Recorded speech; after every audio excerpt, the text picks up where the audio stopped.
आज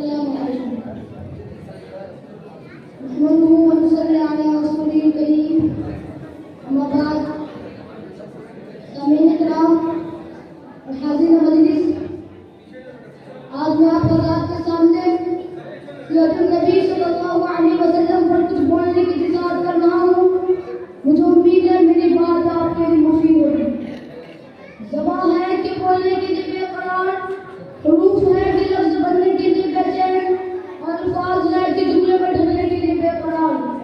तो मौज़ूई असर मुअत्तर हमारा वक़्त देने वाला है कि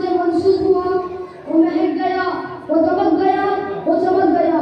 इसी कैफियत की तर्जुमानी आज से 1400 साल कबल दरबारी रिसालत के एक शायर हसन बिन साबित रज़ियल्लाहु अन्हु ने की, और क्या ही हक अदा किया।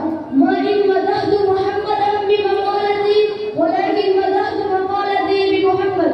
मैंने अपने मक़ाले के जरिए मोहम्मद सल्लल्लाहु अलैहि वसल्लम की तारीफ नहीं की, बल्कि मोहम्मद सल्लल्लाहु अलैहि वसल्लम की तवस्सुत से अपने अल्फाज को चमकाया है। शुरू करें तो कहां से, बोले तो कैसे, का मौजूद का हर पहलू उसी तरह के पहले मुझे बोला जाए, पहले मुझे रखा जाए। सबको रास्ते के सहारे के साहबे मौजूद हम सबसे ज्यादा मुतसिब है, हमें मुकद्दम रखा जाए। तब तो सब लोग शुरू से कहने हैं कि हम दिल तो सब हजरत के साथी थे, हमें आगे होंगे। ये सालों कुर्बानी की आवाज है कि हम तो इसकी खिदमत करते, पर वो सहाबा का नारा है कि हम तो इसकी शरीश करते। ज़ालिम तकवा लबे खंदाए तो गुलाम कभी इससे जुदा हुए।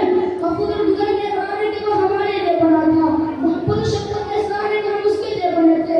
और वला हक और दोषो तहीर शिकवा गुनाह की क्या हमारी कोई कमी थी इसमें? तो हमें बर्दाश्त भी भूल दगार के हमें भुला देने कहाँ का इंसाफ है। अब इस कश्मकश और जलने में अपने ऐसा इंसान करे तो क्या करे।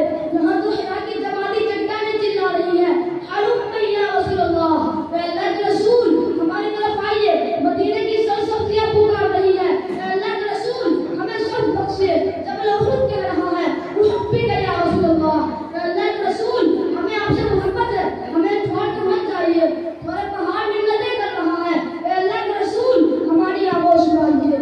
हिद्दतुल वदा के मौके पर आप सल्लल्लाहु अलैहि वसल्लम का हाथ ज़बा शुदा, इस रुदों में से हर एक फुट आगे बढ़ रहा है। पहले मुझे ज़बा फरमा दिया, मुझे पत्थरों के बदले फूल दे गया, फूल के बदले दूध दे गया, और पत्तों के बदले मोहब्बतें फैला दिया, गालियों के बदले दुआएं बांट दिया।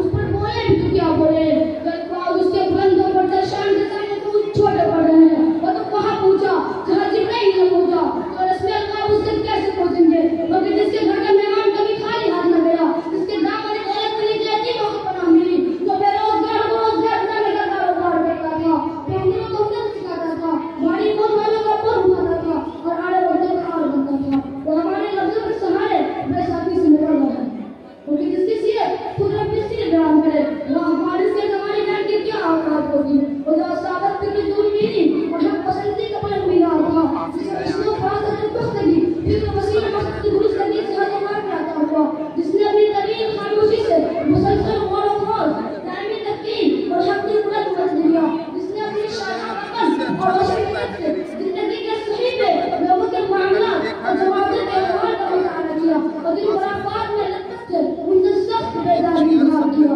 वो जो अपनी कौम में शेरी